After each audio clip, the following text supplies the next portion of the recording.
अस्सलामुअलैकुम, welcome back my YouTube channel. जी हाँ नाजरीन, मैं हूँ हकीम उमर और आप देख रहे हैं मेरा official YouTube channel Umar voice health. और उम्मीद करता हूँ कि आप सब खैरियत से होंगे। नाजरीन, आज की वीडियो औरतों के मतलब है। आज की वीडियो में जो ख़वातीन में बच्चेदानी में पानी की थैलियाँ बन जाती हैं उसके इलाज के मतलब बात करेंगे।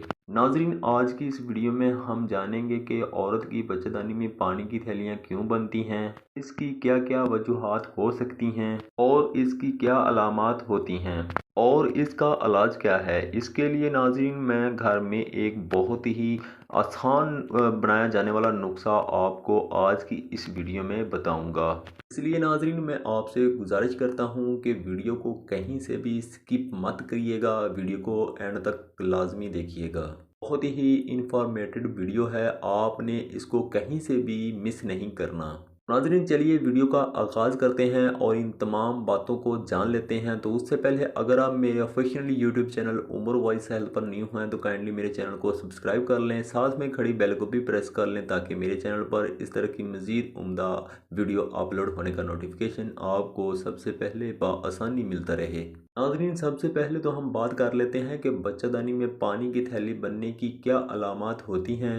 इसमें ख़वातीन की कमर के पीछे यानी कि दर्द उठता है कमर के नीचे से और रान तक जाता हुआ महसूस होता है। इसके अलावा चेहरे पर कील मांसों और बालों का निकलना और नींद का पूरी तरह से पूरी ना होना। नाजरीन बाज़ दफ़ा ख़वातीन को ऐसे महसूस होता है कि जैसे उनकी सांस रुक गई हो। इसके अलावा नाजरीन उनकी तबीयत बहुत बोझन सी रहने लगती है और सर में दर्द और सर में भारीपन महसूस होने लगता है। माहवारी बेकायदगी से आना, ये चंद अलामात यानी कि अलामात होती हैं। अब मैं नाजरीन आपको नुस्खा बताता हूँ, तवज्जो के साथ सुन लें। नाजरीन इस नुस्खे को तैयार करने के लिए आपने हल्दी 10 ग्राम, सौंफ 10 ग्राम, मलट्ठी 10 ग्राम और रहमन खताई 3 ग्राम लेनी है, सॉरी 30 ग्राम लेनी है।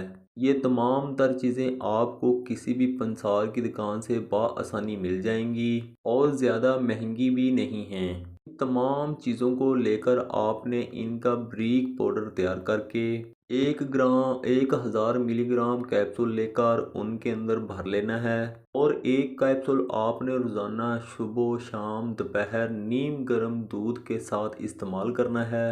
अगर आप चाहें तो पानी के साथ भी इस्तेमाल कर सकती हैं। इंशाअल्लाह ताला लगातार 2 से 3 हफ्ते इस्तेमाल करने से बच्चेदानी में पानी की थैलियाँ बनना ख़त्म हो जाएंगी। और नाजरीन इसके अलावा आपको पेशाब खुलकर आएगा, आपका मसाना साफ़ हो जाएगा, जिस्म एक्टिव हो जाएगा। बस नाजरीन आपने ये ध्यान रखना है कि आपने पानी का इस्तेमाल ज़्यादा से ज़्यादा करना है और आपने अपने जिस्म में पानी की कमी नहीं होने देनी। इंशाअल्लाह ताला नाजरीन आपको इसका बेहतरीन रिज़ल्ट देखने को मिलेगा। तो नाजरीन आज की वीडियो में बस इतना ही। उम्मीद करता हूँ कि वीडियो आपको पसंद आएगी। मिलते हैं नेक्स्ट वीडियो में, तब तक के लिए अल्लाह हाफिज़। वीडियो वॉच करने के लिए बहुत शुक्रिया।